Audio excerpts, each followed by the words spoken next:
మీకు ఈ ఆంధ్రప్రదేశ్ రాష్ట్ర ప్రజలకు కావచ్చు, దేశంలో ఉన్నటువంటి ప్రజలకు ముఖ్యంగా ఆఫ్ నాలెడ్జ్ అయినటువంటి జగన్మోహన్ రెడ్డి గారికి వాళ్ళ పార్టీ నాయకులకు నేను ఒకటే అడగదలుచుకున్నాను. మీకు తెలివి లేదు, మీరు జీరో. ఇప్పుడు నేను నారా లోకేష్ గారిని జీరో నాలెడ్జ్ అంటే తీసుకుంటారా? పేపర్ లీక్ అయినట్టు ఒక్క క్వశ్చన్ అన్నా బయటకు వచ్చిందండి? నిరూపించారా వాళ్ళు? చెప్పారా? ఊరికే నోటికి ఏదో వస్తే అది చెప్పేసి నిందలు వేసేసి గుడ్డగాల్చి ముఖాన్ని వేసేసినట్టు లీక్ అయిపోయిందంటే ఎలా అవుతుంది? ఎలా ఎంక్వైరీ చేయాలి? ఒక్క ఆధారం ఉండాలి కదా. పలానా వాట్సాప్ నుంచి బయటకు వచ్చింది, పలానా ఇన్స్టిట్యూట్ నుంచి క్వశ్చన్ పేపర్ లీక్ అయ్యింది.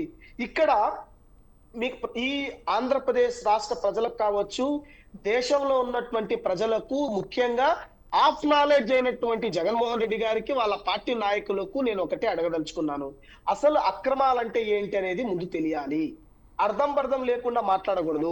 అక్రమాలు అంటే డిఎస్సిలో ఒక పేపర్ లీక్ అయినా ఉండాలి, లేదా ఎవరైనా డబ్బులు పెట్టి కొని ఉండాలి, జాబు ఇచ్చినోడు ఉండాలి, తీసుకున్నోడు ఉండాలి, పేపర్ లీక్ అయినట్టు ఆధారం ఉండాలి. ఇవన్నీ ఏమీ చూపించకుండా ఆధారాలు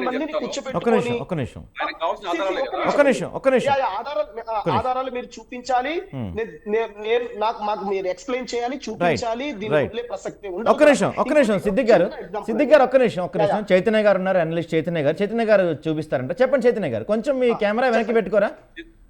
సిద్దిక్ గారు, మీరు అన్ఎంప్లాయ్మెంట్ కి నిరుద్యోగ దానికి state convener. So what is the unemployment rate of Andhra Pradesh ప్రస్తుతం sir?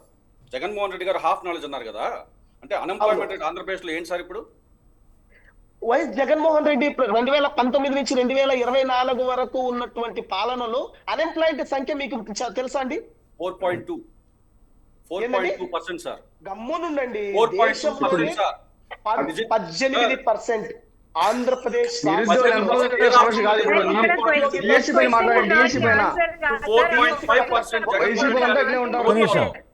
Now it is 8.2%. Second in the ఇండియాలో సెకండ్ ఆంధ్రప్రదేశ్. ఏం మాట్లాడుతున్నారు సార్? హాఫ్ నాలెడ్జ్ ఎవరికి? 18%.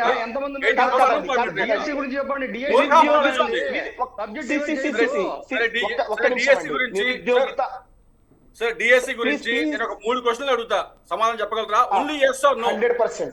Only yes or no. ఒక ముక్క అటు కాదు, ఒక ఇటు కాదు, సరేనా? Only yes or no. Mega DSC ఎవరు సార్ క్వశ్చన్ పేపర్ తయారు చేసింది? ట్రాన్స్పరెన్సీ ఉండాలి కదా. ఐ మీన్ ఎస్సీఆర్టీలో స్కూల్ ఎడ్యుకేషన్ కు సంబంధించి డిపార్ట్మెంట్ లో పేపర్ రూపకల్పన అత్యంత గోప్యంగా జరుగుతుంది. సార్ యూనివర్సిటీ కూడా వినండి. University SV university M Com. Okay, SV యూనివర్సిటీలో సార్ ఒకవేళ ఎస్వి యూనివర్సిటీలో ఎగ్జామినేషన్ డిపార్ట్మెంట్ లో ఎవరైనా దాంట్లో కూర్చొని అతనే మళ్ళీ ఎగ్జామ్ రాసి ఫస్ట్ ర్యాంక్ తెచ్చుకుంటే మీకు డౌట్ వస్తుందా రాదా? ఇక్కడ ఎగ్జామ్ రాయడానికి కొన్ని నిబంధనలు ఉంటాయండి. అతను ఎంప్లాయ్ కాబట్టి అతను ముందుగానే ఎల్ఓసి తీసుకొని ఎగ్జామ్ రాయాలి, ఎగ్జామ్ కి అప్లై చేయాలి. అర్థమైందా అండి? అతను ఎగ్జామ్ కి అప్లై చేయలేదు. ఎగ్జామినేషన్ డిపార్ట్మెంట్ లో కూర్చొని ఎగ్జామినేషన్ రాసిన వాడు ఫస్ట్ ర్యాంక్ వస్తే పేపర్ లీక్ అయినట్టు డౌట్ వస్తుందా రాదా? ఒకటి, ఎస్వి యూనివర్సిటీలో పిహెచ్డి చేసిన అతను, అక్కడ స్కాలర్ గా ఉన్న అతను డిగ్రీ కాలేజ్ లెక్చరర్ కి ఎగ్జామ్ రాయడా? ఎగ్జామ్ రాసి ఉద్యోగం తెచ్చుకోరా అండి? ఎగ్జామినేషన్ డిపార్ట్మెంట్ లో కూర్చున్న వాడికి తేడా లేదా సార్? ఎగ్జామినేషన్ డౌట్ రాదా? ఇంకో విషయం, చదువుకున్న వాళ్ళు చైతన్య గారు మిస్లీడ్ చేయడం అనేది చాలా అన్యాయము.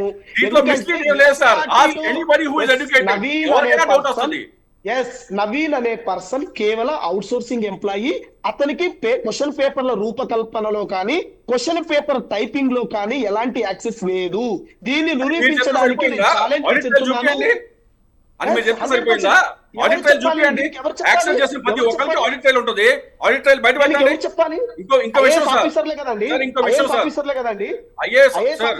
ఐఏఎస్ ఆఫీసర్లు, అంతమంది ఐఏఎస్ ఆఫీసర్లు, అంతమంది ఐపీఎస్ ఆఫీసర్లు తీసుకొని సార్ మెరిట్ లిస్ట్ ని సార్ ఒకవేళ ఎలక్షన్ కమిషన్ కూడా ఎలక్షన్ రిజల్ట్ వచ్చిన తర్వాత ఎలక్షన్ రిజల్ట్స్ ని మాటికి చేంజ్ చేస్తే మీరు ఒప్పుకుంటారా? విన్నర్ డిక్లేర్ చేసిన తర్వాత, మెరిట్ లిస్ట్ డిక్లేర్ చేసిన తర్వాత ఎన్నిసార్లు సార్ మీరు మెరిట్ లిస్ట్ రివైజ్ చేశారు?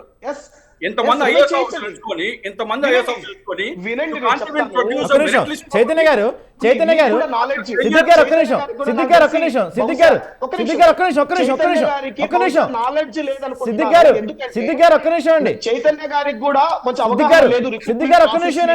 మీకు చాలా అవగాహన ఉంది సిద్దిక్ సార్. గారు, I have seen your Siddiq గారు అవగాహన. సిద్దిక్ గారు ఒక్క నిమిషం ఆగను సిద్దిక్ గారు ఒక్క నిమిషం ఆగండి నేను చెప్పేది ఒక్క నిమిషం వినండి ఒక్క నిమిషం కాదు 1 by 1 మాట్లాడుకుందాం అందరం డిబేట్ చేసుకుంటే జనాలకి ఏం అర్థం కాదు సబ్జెక్ట్ పక్కకి వెళ్ళిపోతుంది 1 by 1 మాట్లాడదాం ఒక లైన్ చైతన్య గారు- దాటేసి మీకు తెలివి లేదు మీరు జీరో ఇప్పుడు నేను నారా లోకేష్ గారిని జీరో నాలెడ్జ్ అంటే తీసుకుంటారా తీసుకోరు ఇప్పుడు ఇక్కడ కదా? డిబేట్ జరుగుతుంది అందరూ కాదు ఎవరైనా ఒక పరిస్థితి ఉంటది కాదు, సిద్దిక్ గారు, నేను చెప్తాను. సిద్దిక్ గారు ఒక్క నిమిషం వినండి నా మాట సిద్దిక్ గారు చైతన్య గారు చెప్పిన దానికి సిద్దిక్ గారు సిద్దిక్ గారు మనం ఇక్కడ డిబేట్ చేస్తున్నాం ఎవరికి వాళ్ళు రెస్పెక్ట్ ఇచ్చుకోవాలి సబ్జెక్ట్ మాట్లాడదాం పక్కకి వెళ్ళిపోవద్దు Yes.